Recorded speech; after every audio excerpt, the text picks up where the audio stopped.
Good morning, everybody, and welcome to our first session of the local provision schedule. I'd like to begin by acknowledging the traditional custodians of the land on which we meet today, the Malakadee people of the South East Nation. I pay my respects to their elders past, present and emerging. So welcome everybody. Wow, thanks for coming. We do know that this is a very hot topic, so we've got a presentation for you today. I'll start with a bit of housekeeping and then hand you over to Lyle, who will run through the presentation with you. So for anybody that doesn't know, the toilets are located through the foyer and to the left. Obviously, in case of an emergency, please use the designated exits and follow directions from staff. While we aren't wearing masks, if you would like to keep your mask on, that is fine. I would ask that if you do ask a question that you remove your mask to ask that question. This morning we are filming this presentation so that we can, I would say, pop it up onto the website and Facebook. When you're asking a question, we will spin around to you. If you don't want us to, please just let me know and we'll make sure that we don't do that. I think that's really about it. Enjoy the presentation this morning. I'll hand over to Lyle. Thank you.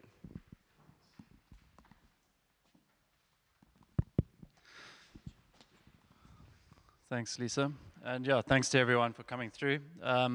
As Lisa said, this is a bit of a hot topic. So the idea is that I'm going to try and cover a few things. Some of it will be a rehash of what you've seen if you came to the first info sessions, as well as what's on the website.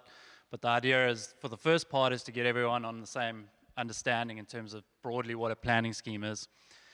Going from there, I'm then going to deep dive into the Tasmanian planning scheme itself, and then how or why we are where we are and why we're all sitting here. And then look at how because there's been questions around particular zones being applied and landscape conservation zone being the one that's being queried. So I'm going to look at that as an example about what the Commission, the Tasmanian Planning Commission, require us to do and what considerations we have to make when putting that zone on. And then look at some examples of comparisons between the existing rural resource, which is a lot of people are currently on, and then going to that landscape conservation zone. So yeah, the broad question is, why are we here? Why are we going to a new Tasmanian planning scheme? What's wrong with the interim planning scheme? All really good questions. This is a very busy slide, but essentially what this is all this is taken out of the state government's planning reform website. So state government, as far back as 2014, 2015, made a decision that they were going to reform planning in Tasmania, and that is, rather than having each council having its own planning scheme with its own zones and codes and assessment provisions, they were going to have something that then is across the entire state in terms of to promote consistency. And that's what this is, and that's why our current scheme is called the interim planning scheme, because the idea is the interim scheme would be a step towards that consistency. So a lot of the zone names are the same, but the provisions within those zones are not exactly the same depending on which council area you're in. But that was an interim scheme while they did all the background work to then get to a stage where a Tasmanian planning scheme was ready to be implemented. And for the Huon Valley, that's where we sit at the moment. We are being directed by the Commission to implement it. So, like I said, get everyone on the same playing field. So, what is planning? If I can simplify it to, it's a roadmap. It's a roadmap of what currently is there, but what the future will look like. I've taken, this is Cygnet, but if you picture Cygnet as a greenfield sort of area with nothing there, that map is the zones that are in that area or proposed to be in that area. And the red is general residential, so that's where your high density residential will go. The brown on the far top right corner there is agriculture. That's where your agricultural use will go. The light blue is business, and that's where your businesses will go, etc., etc. So you can see that's determining what a place will look like now and into the future. So when we get an application, we can make sure business goes where business should go, and rural use will go where rural is. And the idea is that by doing that at a strategic level rather than a property by property level, You consider things like livability, fettering of different uses, so uses that might impact on another neighboring use, et cetera, et cetera. So that's essentially what it is. Now, drilling down into the Tasmanian planning scheme, it's quite different to the interim planning scheme in that there are two major components to it. So there's the state planning provisions, which I've got on the left, and that's a screenshot of the front page of them. And those now are where all the zones and codes are contained. They're contained in those state planning provisions. They are developed by state government. The names, the uses allowed of them, and the provisions that they are assessed against were developed by state government. They went through an apparent public participation process in around 2016, 2017, and they are now set in stone. When I further on in the presentation talk about a representation, you can't make a representation on the SPPs using the acronym. So you can only make a representation on what zone is proposed for your property, what code is proposed for your property, but not on particular provisions of a particular zone. Like you don't think that should be included in that zone provision. That's just not what's, yeah, that's the direction we've been given. So the local provision schedule, as I've sort of mentioned, is where it identifies what zone or code will go on a particular property, as well as a few what are called local area specific planning tools. We at the moment don't have many of those. They're sort of carryovers of old ones. Some might be familiar with the Franklin specific area plan, which focuses on the heritage of Franklin and protecting that, or at least considering that when development is being proposed in that area.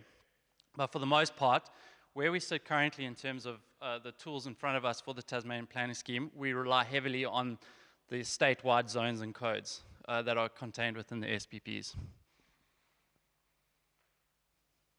So a question that we get asked a lot, so now you understand, well, you've got an idea of sort of how it's structured, but the question we get asked a lot is, why did you choose that zone for my property?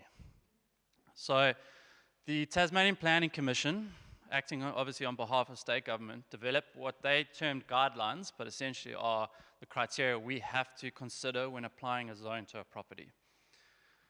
And I've taken two out here. I'll just skip to, so this is the rural zone, where you can see there on the far right, there's RZ1 to 3. Those are the application criteria that we must consider when looking at a property and its characteristics. We need to compare it to that list and say, do they match closely? Are they the closest match? If so, that's the zone that must go there. The next one you'll see is landscape conservation zone, and I've highlighted the blue, which is what we must consider, and the red is where we shouldn't apply the landscape conservation zone.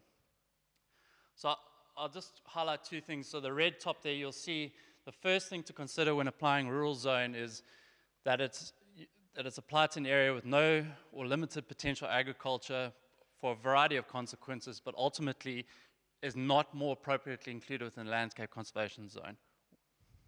So then obviously we then go to the landscape conservation zone guideline and we look at that.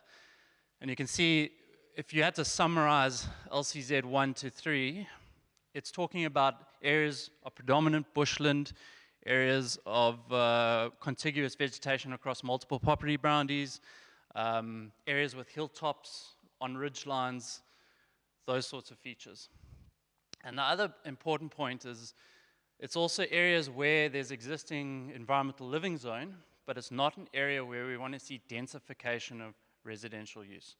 So environmental living properties might not necessarily meet those LCZ 1 to 3 guidelines in that they might all mostly be paddock, but we don't want to see a densification of residential use in that area, so rather we maintain it as it is in terms of existing use rights, and we rezone it to landscape conservation zone. And a point I want to make when looking at this, or at least, actually I'll make it a bit later when we've got the use tables up, because it's quite an important one. But anyway, so that's essentially what happened. So we went through a number of drafts that we put together, we send to the commission, and the commission inevitably will look at those and say, for this particular property, it actually meets this, this, and this, you must change that zone to this zone or rural or whatever zone that they say matches, where it most closely matches in terms of those characteristics. So what I thought of doing is drilling down into those particular lands, because landscape conservation zone is quite a contentious one. So looking at what we as council did to try and do it as quantitatively as possible in terms of the selection of properties. So you can see I've got LCZ1 talks to a predominant native vegetation cover. So in other words, most of the property is covered by native vegetation, as well as part of a larger contiguous patch of vegetation. So what we did as council is we took a threshold of 80% native vegetation cover based on the TAS Veg 4 mapping. That's the data set. So we took that as a threshold. Any properties that fell underneath that cover immediately were taken out of potentially being LCZ. We then looked at that vegetation patch on that property. Does it form part of a bigger vegetation patch of at least 20 hectares? If it did, it was carried forward to the next level assessment. If it didn't, again, fell out of the LCZ potential property list. Going to LCZ2, it talks about constraints around the Natural Assets Code, which is the new sort of biodiversity code as it is in the interim scheme. It's the new one that's in the Tasmanian planning scheme. And again, you can see that picture on the right there, that sort of light blue hashing is the Natural Assets Code overlay. And you can see those particular properties on that picture are heavily constrained by that code. We have to consider that, so we did, and we looked for a particular threshold coverage. I don't think it's mentioned there, but it was about 60% coverage or so of Natural Assets Code as a consideration for carrying forward a property to LCZ. Going forward again, it talks about, so where you might, and the Huon Valley is particularly, it's one of the unique characteristics of the Huon Valley is that our lot sizes, while we are a rural council, our lot sizes are quite small when you compare to Northern Midlands and other rural councils where they have quite large lot sizes. Ours, you can see, are quite small. But what they've made provision for is, while a lot might be small, if there are a number of lots with native vegetation, contiguous lots, one can consider them for LCZ. And so again, we just put a threshold of 3 or more properties that are contiguous with that same vegetation patch on them. We would then go to LCZ. If it was only 2, we would then drop them off. And finally, the one I mentioned, which is areas where we don't want to see densification of residential use. I've just picked Britain's Road as a, you can see it's quite constrained. It's got one road up to really to nowhere, very hilly, a lot of waterways, etc. So it's a constrained area. We don't want to see a densification of residential use there. That's not saying we don't want to see a continuation of residential use, existing residential use. It's just we don't want to see a densification of it. So then that area was focused on for LCZ. So I guess that's the criteria we used to try and apply the state government's guidelines as best we could. Question?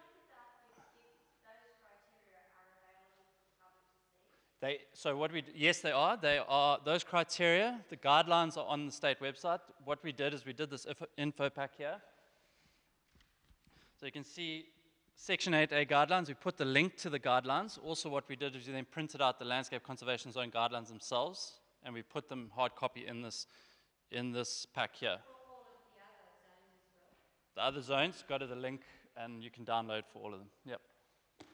And then for what we did, and how we applied that zone, particularly for the landscape conservation zone, if you go to page 39 of our supporting report, which is on our website, again, the link is mentioned in that sheet there, you can see that. Can I finish the presentation and then we can ask questions?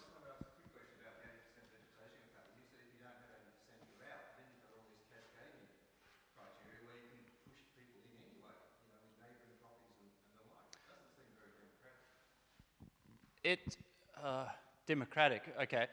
Let me finish the presentation and then we can answer those questions. So what I was trying to say is that currently you'll have a property that's zoned rural resource, and you can have 2 properties, that are zoned rural resource. You've got one on the left there and one on the right there. They both have the same zone, but they both have very different site characteristics. One on the left is obviously mostly paddock, one on the right is all native vegetation. So while they have the same zone, current zone in the interim planning scheme, they are how they are assessed for a particular use is very different because of those site characteristics. So from what I can understand is, and you'll see it later on in the presentation, the rural resource zone currently now has quite strict provisions around protection of landscape features. So I think what state government were doing is they said, rather than having that protection of landscape features sitting within the rural resource zone, we'll split the zone to landscape conservation zone, where we need to protect those features, and then rural to where those features are potentially not applicable to that property. And yes, the outcome is that those going to landscape conservation zone have a particular set of uses, which are on the right there, and again, those are in the pack, and rural zone have a particular set of uses on the left there. So, and that's a consideration that you need to make. If you have a particular use that you want to do and it's not in the landscape conservation zone table, it's really a good idea for you to make a representation, because that's particularly, if it's not in the use table in terms of a permitted or discretionary use, it's then a prohibited use. And the point I wanted to make earlier was that that's for new uses, so not existing uses. So if you've got an existing use, if you're residential, if you're whatever it might be, if you've got visitor accommodation going on right at this moment on your property, a change in the zone does not impact on that existing use. That is what is called an existing use right. So it's not gonna, you're not gonna have to stop what you're doing because of this. It's merely if you decide you want to do a new use on your property, then this comes into play. So I'm going to go through some comparisons of the zone provisions. So like I said, the provisions are how a proposal is assessed against a particular use table and a zone. So if you look on the left is rural resource zone, currently in the interim scheme. On the right, landscape conservation zone. I've tried to sort of color code it with blue, yellow, and red there. But you can see, so a lot of the questions we get is residential. I'm not allowed to live on my property if it goes to landscape conservation zone. That's not the case. Under rural resource zone, residential use is a discretionary use unless it's within an existing dwelling. Similarly, in landscape conservation, it's a discretionary use unless it's within an existing dwelling. If it's in an existing dwelling, it's a permitted use, exactly the same as rural resource. We've had questions around setbacks. The setbacks are acceptable solutions, so that's the best case scenario. And you can see the setbacks for rural resource, 20 meters from frontage, which is the front of the property by the road, 50 meters from the side and rear. Landscape conservation, they're actually reduced, so it's 10 meters and 20 meters. But if you, like I said, the Huon Valley has very small lot sizes. Often these setbacks can't be met on most because they're just constrained by the size of the actual property. There are then other provisions, which are called performance criteria, and they're on the wall there. You can have a look at them afterwards. But that one then can just address, and then you don't have to necessarily meet those setbacks if you can address those performance criteria. I know it's quite technical, but unfortunately it's just the nature of planning in Tasmania at the moment. But you can see it's quite comparable from those points of view. And again, and I mentioned it earlier, if you look at rural resource zone in the red on the left-hand side there, any use you propose, so this one is for residential use, but any use you propose in rural resource zone as it sits in the interim scheme needs to be located in a building area of a title or addition to an existing building or somewhere not requiring clearing of vegetation and not on a skyline or ridgeline. That is a very defined, very little discretion given in that provision. So we often, when I say we, I'm not a planner, but when the planners get applications, if there is a cleared area on the property and the rest of it is vegetation, if the proposal is proposed in an area requiring clearing of vegetation, we can't accept that. We have to tell them, no, you must site it in an area that is already cleared. In the rural resource zone, the only time where you can clear vegetation for a new use is where your entire property is covered in native vegetation. And then you have to demonstrate that the clearance is the minimum amount required to allow for that use to occur, with some other provisions also to be considered. So what I'm saying is that the rural resource zone as it currently sits already has very strict provisions around landscape protection, landscape feature protection, and vegetation clearance. It's just sometimes it's not activated because people are not actually putting in proposals. But when you do put in a proposal, that's when you realize it's sitting there. So if you look comparatively from the red, which is, like I said, for rural resource zone, which is very strict. If you look at landscape conservation zone, and like I said, we didn't draft these provisions, this is state government, it talks to minimize native vegetation removal and impact on landscape values. And it also talks about having regard to a number of features of the site. In my opinion, and in the planner's opinion, there's more discretion in the landscape conservation zone provisions to consider things and what's being proposed and that sort of thing. Certainly more than what is provided in the rural resource zone in terms of, is it in a cleared area or is it going to require clearance? So that's a point to consider, is that while the name of the zone is misleading, the provisions are actually quite, they give the planner who's assessing your application a level of discretion to say, yep, okay, they've tried to minimize the clearance, so that's good, it can go here, et cetera, et cetera. I would argue the requirement for a likely surface road on the landscape conservation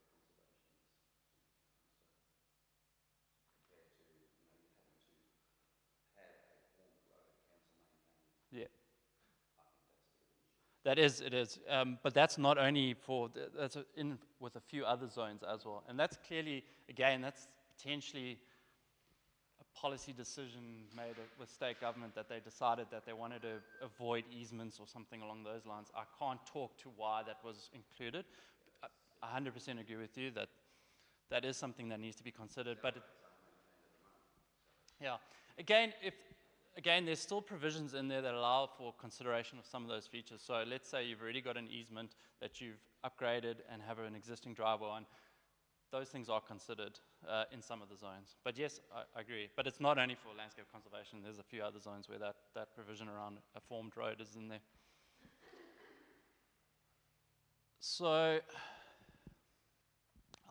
so this is, again, I was looking at rural now. So as you can see, rural resource has got, it's basically rural resource, so they're lumped in rural properties as well as then protecting landscape features in the same zone. So now they've obviously split it. So if you look here, rural resource to rural, that provision around the vegetation clearance, skyline and ridgeline is not in the new rural zone. And the reason it's not in the new rural zone is because the guidelines tell us we shouldn't be applying rural zone to areas that have those features. So that's why it's not in there, because the idea is that we shouldn't be zoning rural where those features are present. So there's no need to have that provision. Again, if you look at residential use in the new rural zone, it has the same, pretty much the same wording. It's a discretionary use unless it's in an existing dwelling. So the second comparison, the last one I'll do is visit accommodation. So we picked these because these are the ones that people ask the most about. Rural resource to landscape conservation. Visit accommodation is discretionary in both zones. Again, that same provision around must be located in an area not requiring clearance of native vegetation sits in the rural resource zone, while if you look in the landscape conservation, it talks about unreasonable impact. Again, there's more discretion provided in the term unreasonable, because what is unreasonable? That's a determination between maybe specialists or something along those lines when they assess the specifics of that property. Whereas on that one, you could have something that's sort of regrowth native vegetation, but you still can't site it there because you already have an area on your property that is cleared that you need to site it in. So I'm trying to show you that while the name is tricky, actually there's more discretion in it. And again, actually in landscape conservation for visitor accommodation, your gross floor area increases. So you go from 160 to 300 square meters within an existing building. So you got more area that afforded to you to allow for visitor accommodation. So that's sort of a comparison, and what I'm trying to show you there is that it's important that you drill down into the specific provisions of the zones that you're looking at, because they will give you an idea of what's going to be considered by a planner when you put in a use application.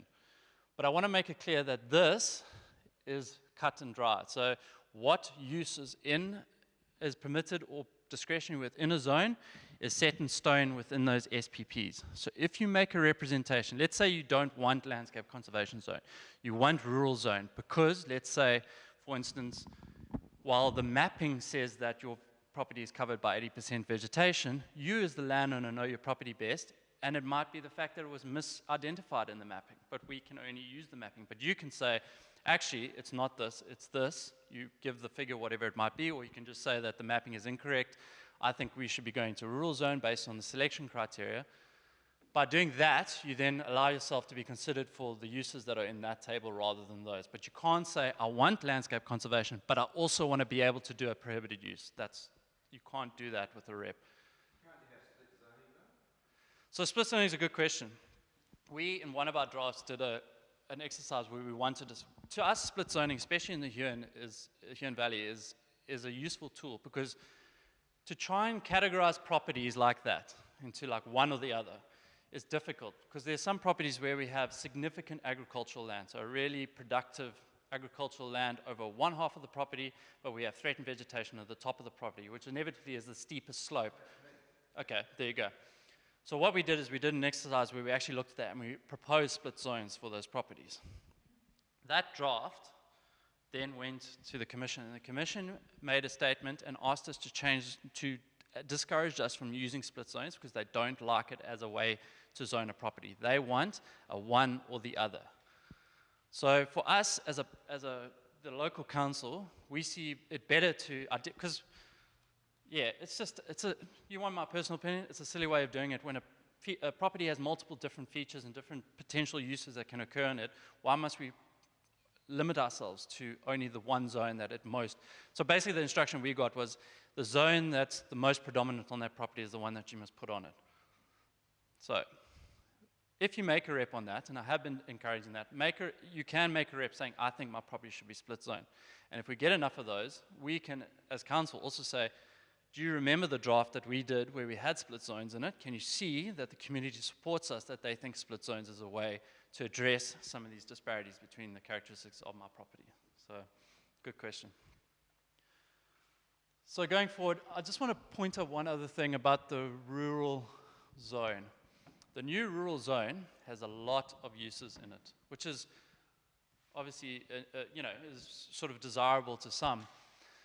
But some of those uses in the permitted section are not necessarily uses that people that have a residential amenity, a current residential amenity on a rural zone, they might not be too excited to have it next door to them.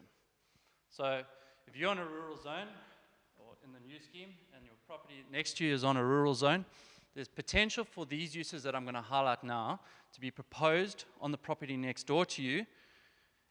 And there's no, if you look on the wall there at the rural zone provisions, there's no provisions within that allows us as the planning authority to consider what impact that permitted use will have on existing neighboring uses. It's only for discretionary uses that we can consider that. So things like extractive industry, that's a quarry. General retail and hire, as long as it's associated with resource development or resource processing. So that could be tractor hire or selling tractors or something like that. Manufacturing and processing, again, that can be for processing materials from extractive industry, so like, getting your different grades of gravel. Resource processing, and that one there has got no qualifications on it. So that's merely, it could be anything packing apples to like creating juice, so you could have a factory that's, processing those resources.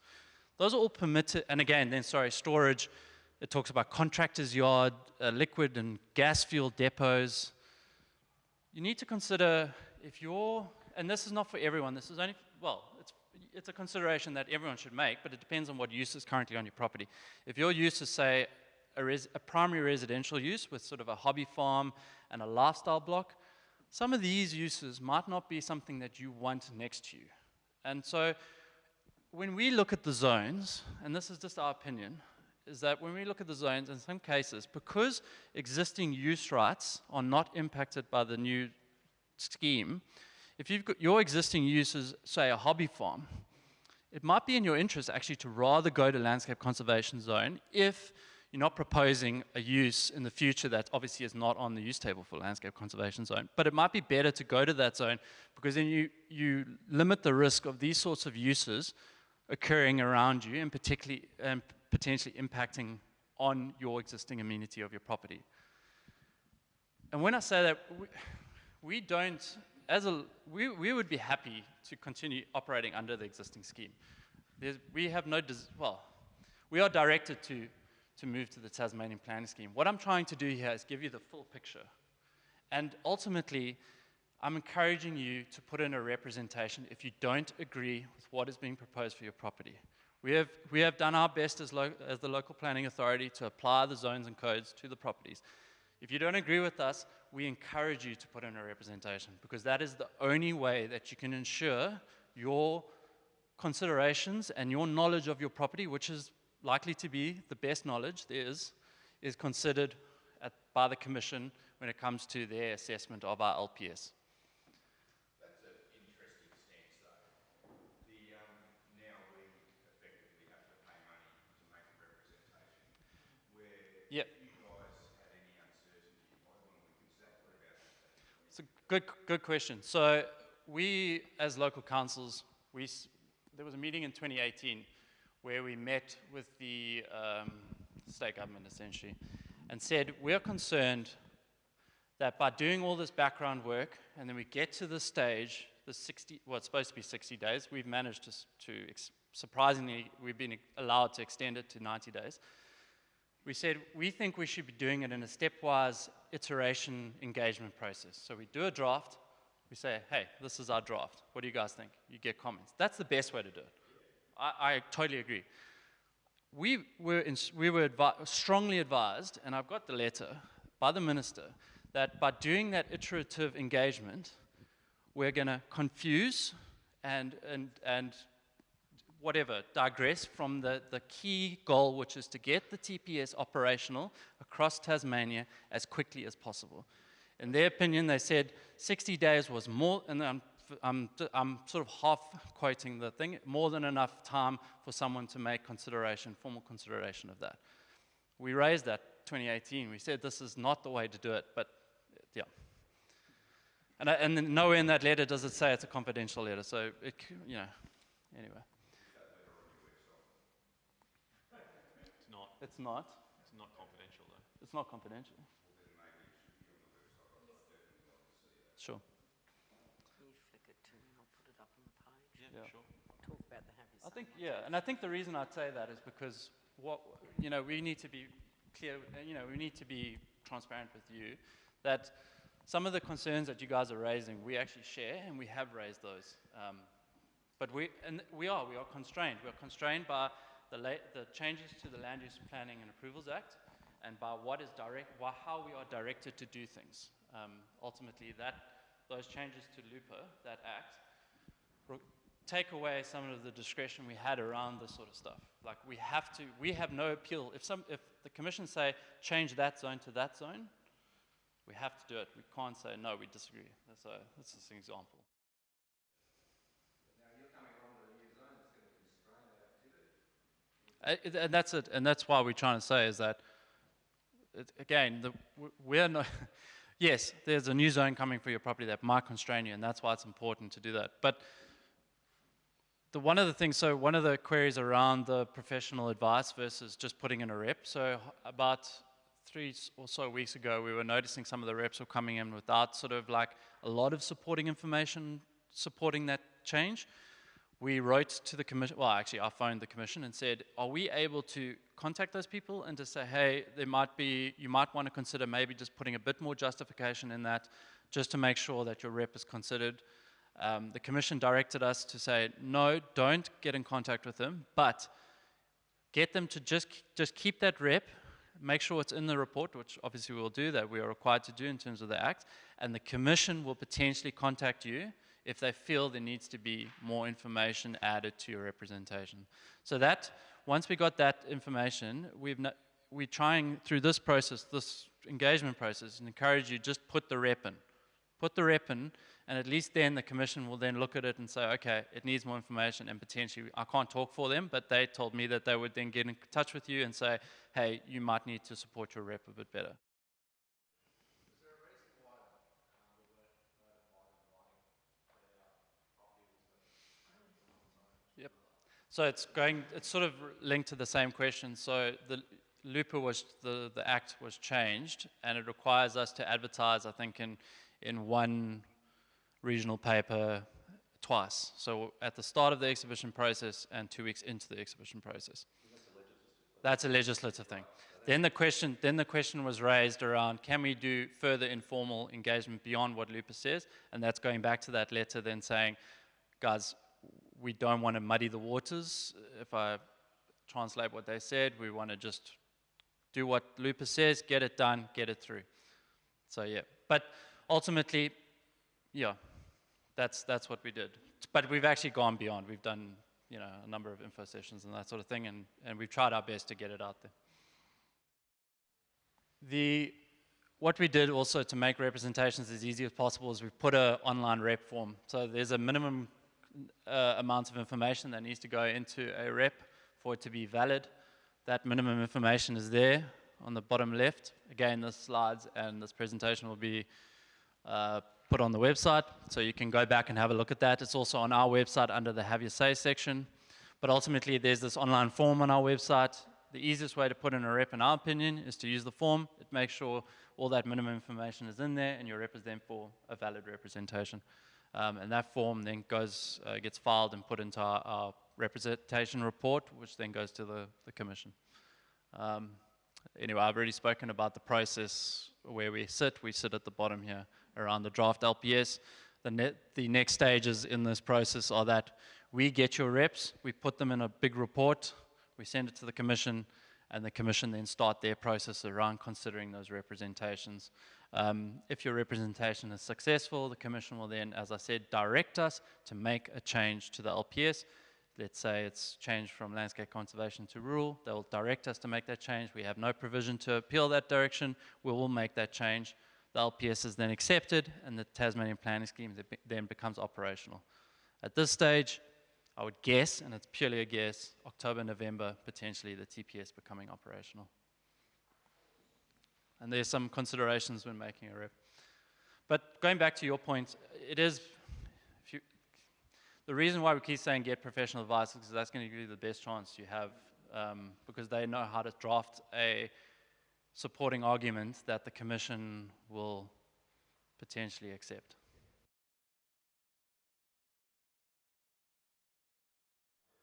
Yeah, it's in the, if you get the whole scheme, it's there. Sensitive use is usually something that's like a discretionary use, where it's going to impact on the permitted uses. So like residential is considered a sensitive use.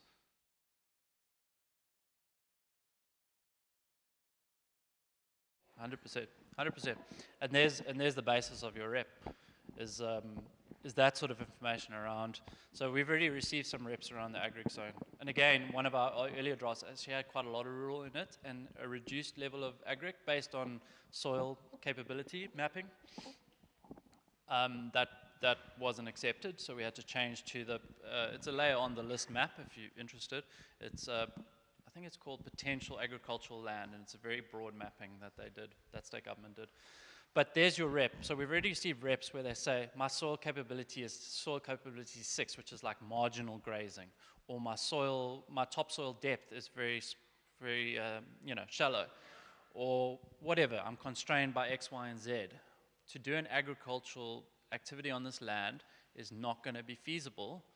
Therefore, I think I should go to rural, which will allow me to use my land for the other uses that are permitted within the rural zone, or discretionary within the rural zone. The right to farm, is that in terms of the protection of agricultural land policy? Yeah. Yeah. A lot of the provisions in there were considered exactly that. So that's the state government position. And that's why they're pushing for a lot of Aggregate Zone is based on that right to farm and the importance of protecting farmland. And that's why you'll see the setbacks on farming land have been increased. It's around making sure that other uses around that don't impact on that. Is that picked up on these zones, like rural, for example? Rural does have setbacks to aggregate, yeah, quite significant ones, yeah.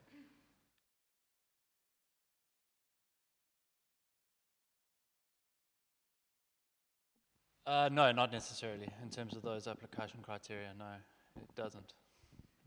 It would depend on this. Again, it's the specifics of that scenario. It depends on the lot size, where the dwelling's going, etc., etc., etc. But on a broad level, no, it doesn't necessarily just exclude you from that.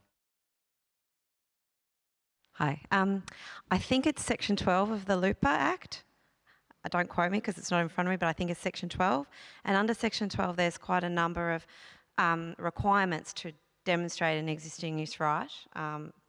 But like under Section 12, it says we can't prevent you from maintaining that existing use right, even if the rules change, in summary. So like So if you've been operating and have permission to be operating, or have, before even the rules existed, been operating that use, which may already be prohibited under the current zone, who knows? If you can demonstrate you've been doing that for 50 years or 100 years or 20 years, and I don't know if it's a business, maybe you've got tax payment, you know, all the ways you would demonstrate that you've got a legitimate business operating somewhere.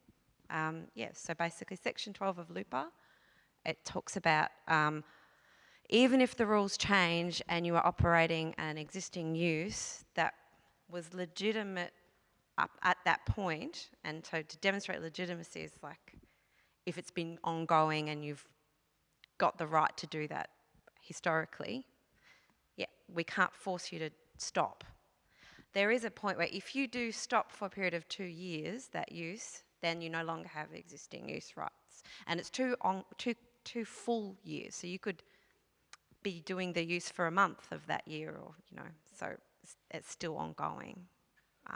But yeah, it's Section 12, and we could probably put that on the website too, Section 12. And yeah, and if it isn't Section 12, I'll tell you which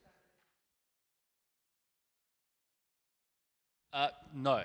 No, we weren't instructed, but we are going to start doing. We are going to start a process of doing proper strategic planning around township development. Sure, and you know I can't defend that. It hasn't been resourced in the past, but it. No, it was not. No, it's on our own accord that we think it's necessary, because, like I said, if you look at those state planning provisions, they don't consider local character, so they don't consider the heritage of Cygnet, they don't consider the natural values of Dover or whatever. For us to consider those local characteristics, local design, the things that you love about the Huon Valley, we need to do strategic planning, and we need to have more local area specific tools in our local provision schedule. So that is coming, and the idea with that is the ball sits with us, not with the Commission, to develop those. So the idea we have is to do an iterative approach around developing those, and that'll be a lot of engagement with you as the community. It'll be saying, getting an idea, what are your values, why do you live where you live, what is important to you, then we'll take that away and mold it into something that potentially could protect or at least facilitate those values. We then go back to you and say, okay, this is our first go at something that on a planning level will help you with protecting what you love about your area. You can then make comment on that, we'll then refine it. It'll be what we call a collaborative sort of approach to designing these tools. And for us, that's the exciting part. This, for us, is not exciting. The exciting part is developing stuff that's specific to the Huon Valley, that's going to promote us as an area that has unique characteristics that Meander or the North don't have. And that's where we're going to put our effort in. For anybody, please, tell your neighbours that this is happening. If you go onto our website, on our Have You Say page, which is a button at the top of the home page, go onto the website, Have You Say page, and it'll take you down to a link for the local provision schedule. On that, I'm constantly updating it daily with anything that we can put on it. There's a lot of attachments, there's videos that we've already done. This one will go up eventually as well. So that's on the Have You Say page. There is a feedback form on that, very different to the form that you put in with your submission, but you can actually ask a question on that. It will go logged into the system. As Lockie said, we're answering a lot of questions at the moment, so bear with us, we are trying to get through them. So that's on that page. On the planning page, there is a link to the Tasmanian planning scheme. In that page, you'll find 66 documents, all the things that we've uploaded that went into the LPS. Yeah, if you go, okay, I'll put a link on the website. The Commission, so there's obviously a lot of other councils that are already operating now under the Tasmanian planning scheme. They have what is called a Section 35F report. I'll put a link to one of those. You can look at that. In that report, it'll tell you which one of those reps was successful, and you can sort of see how they framed that rep. It'll be for Meander or one of the ones that are already operating. Yep. All right, look, we are going to wrap up this morning's session. Look, thank you all for attending. We do know that it is It's not a pleasant thing to be going through at the moment, and we're trying to give you as much information as possible. So again, look on the website. You can just Google the local provision schedule on our search button.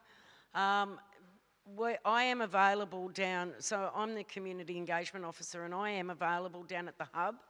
For anybody that doesn't have access to a computer, we've got a designated computer down there at the hub. We're there 10 till 4, someone's always in there. You can always go in and just jump onto that. If you need a hand, I can, if I'm available, help. Otherwise, you can ring and say, can I come and visit you at 2 p.m? Can't offer you any planning advice at all, but I can show you how to find your property and then let you play with the computer and look up whatever you would like to look up. So that is available. It's something definitely above and beyond what's supposed to be out there, but that's Monday to Friday. So please just reach out to us. Thank you.